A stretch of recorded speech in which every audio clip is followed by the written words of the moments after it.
Hey everybody, welcome back to another episode of Spyder Garage. In this episode, we're going to show you everything you shouldn't do with coilovers.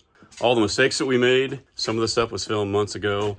Some of the stuff is happening right now because the latest thing that we screwed up.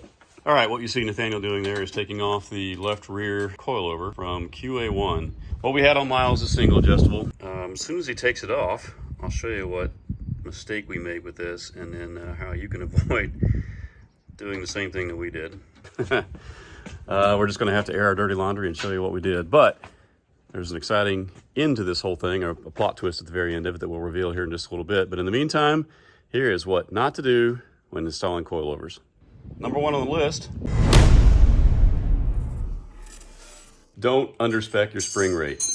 That was a mistake we made quite innocently because when we talked to QA1 about figuring out what the car weighed and what spring rates we could probably work out with them, one of the things I didn't tell them was that that was the empty weight of the car with no gas in the tank. So once you put a full tank of gas in there, 2 people, a bunch of tools, and a trailer for Hot Rod Drag Week, like we did a few weeks after we got the coilovers on, that added a ton of weight to the rear of the car that we didn't account for. So in our case, we spec'd out that we only needed 110-pound rear springs. And those were great on Power Tour when we didn't have a lot of weight in the back of it. A couple weeks later, or a couple months later, I guess, we went to Hot Rod Drag Week, added tons of tools in the back of the car itself in the hatchback, and then a bunch of tongue weight from a really heavy trailer with 4 tires and wheels and a bunch more tools in the back of that little clamshell trailer we had, and we were having problems. Now, we cranked up the coilovers all the way to the very top, and we got through it just fine. Thank God we did. We wouldn't have made it through Drag Week without our coilovers, but we got them so bound up that it was pretty concerning. So called QA1 back and they were able to spec us out a 150-pound spring for the rear, and that took care of the problem. So when you talk to QA1 or whoever it is that's providing the coilovers for you, make sure you give them all the details so that they can account for all of the uses of your car, including adding weight to it on certain circumstances.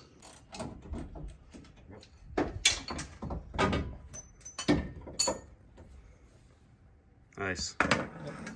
Number 2,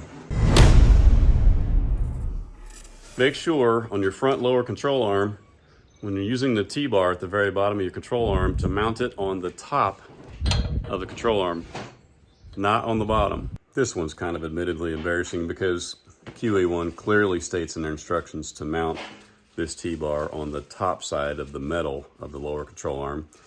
But the reason we got it confused was, if you look at how a normal shock mounts, they mount on the bottom side here, and you just put a bolt and a nut through there. That's how a normal shock mounts.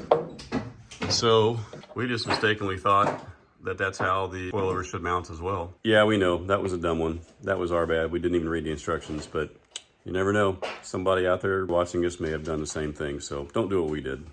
And just to prove a point, guys, boom, there it is. Right there on the first page of the instructions. They even give you a picture to show you how it's correctly installed, and you can clearly see that the T-bar is on the back side of this metal, not on the bottom side. All right, number 3. And this one's one of the most important ones, guys. On a stock GM control arm, and I'm sure Fords and Chryslers are the same way, don't mount that coilover to the stock shock location and expect it to not blow through when you got the weight of not only the shock, but the spring on there as well. The spring is normally held within the spring pocket, but now you're eliminating that and putting no spring pressure on this little bit of thin 1/8" metal right here. So reinforce it somehow, cut it out, weld in a new piece of metal, or weld in a second layer. We didn't do that. I'll stitch in the night here that we blew through it and had to pull it out and try to fix it. Hey, I know some of you have been asking what's been going on tonight, why we've been tearing this completely down.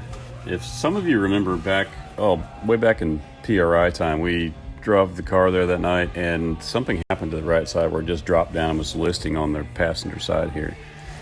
Well, what we discovered was that our QA1 coilover had dropped through the bottom of the lower control arm here. Well, we thought the bolts had just come loose, but after further inspection, we realized the lower control arm itself just gave way and it broke through. So unfortunately, it means that we got to take all this apart, re-weld up and repair our control arm. It also broke our coilover, unfortunately. The knob is broken off. We'll have to call them again to see what we can do to try to repair that. We love our QA1 coilovers. Hate to see that happen to them. But then we're going to take the control arm out, cut the whole bottom of this thing out, the whole cup, re-weld on a new plate that's stronger, that can hold the strength of the pressure it's getting, and rebuild both sides. We actually did say at the very end of our first video of installing these coilovers that you should weld in a brace, and this was one of the pieces that we had laser cut at Nathaniel's school. This one's got the wrong dimensions, but it's the same idea. We went with, gosh, 1/4 inch thick metal that's right there, but the diameter of the holes were in the wrong spot. We ended up making our own piece instead.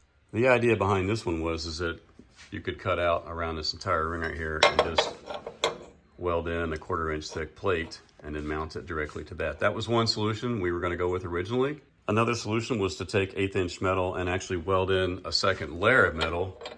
It won't be on the back side, it would normally be on the other side, but you just add a second layer of metal to that to give it a little more reinforcement. Either one works, choose your poison, but do not mount it to the stock location, because this and this is what will happen. This was the original one that blew out. Not only did we mount the T-bar on the wrong side, but you can clearly see that what little bit of thin metal we had left just blew right through, and then one side of this one blew through as well. This is what we cut out before we welded in new plates, very similar to this, on the original control arms over there. Number 4, do the same thing to the rear coilover mount. On the stock location is not going to be strong enough to hold the weight of that spring. Let me show you what we did on ours. It's a little bit greasy right now. We got a differential leak at the moment, but you see that big plate we welded in there? That is how we reinforced the stock location. Now, it looked beefy before that, and we actually did mount it without the reinforcement originally, but after about, I'd say about 4,000 miles, we started to see a crack form around where the 2 bolts went in, and that's when we went back in and not only welded the plate in there, but we welded in grade 8 nuts on the opposite side of that plate so that we had something to screw into. So stock shock location, again, not strong enough for those coilovers. Make sure to reinforce it. All right, last point, number 5. This was a big mistake we made as well that just happened to us just a few weeks ago, and it's the whole reason that Miles has been sitting here on a jack for the last couple days. Always tighten your jam nut against the top of the coilover right here.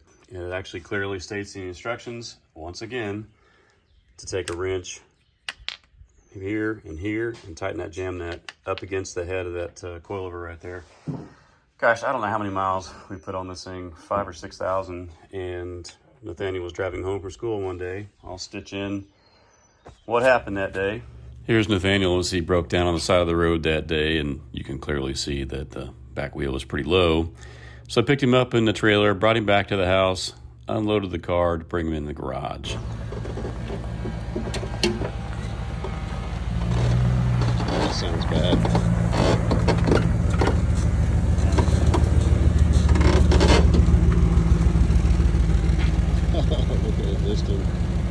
Once we got it back in the garage, it was pretty obvious what happened. The spring had popped off. You can see there's something missing at the top of the shock there, and that is because it's still up here, mounted to the car. And this had come unscrewed. The spring had popped out. This had fallen over to the side, and the car had come crushing down on top of the tire. No real damage was done, but it was just obviously a lesson learned. Don't finger tight things. Make sure that they're all tight before they go in, and don't end up broken down on the side of the road like we did.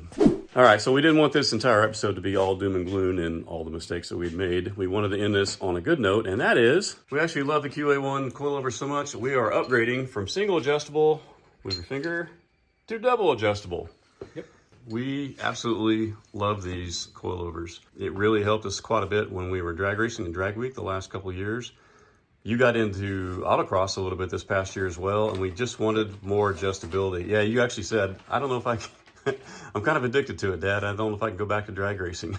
But anyway, none of what we've shown you today is anything against QA1 whatsoever. We absolutely love them, so much so that we're now upgrading not only Miles, but Monstrosity. We're even putting in double adjustable shocks, actually, on the Blazer over here as well. If you're wondering why I'm wearing gloves.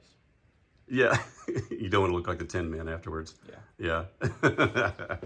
Most of all, we just hope that you guys have learned something from this. These are common mistakes that many of you probably have made as well. Hopefully none of you will make the same mistakes after you've watched what we've been through. Some of them are common mistakes, some of them are just dumb mistakes that we made, but we're going to air our dirty laundry, and we're always honest with you on this channel here. So whatever coilover you choose, we hope you guys enjoy it. We hope that you've learned something from this episode.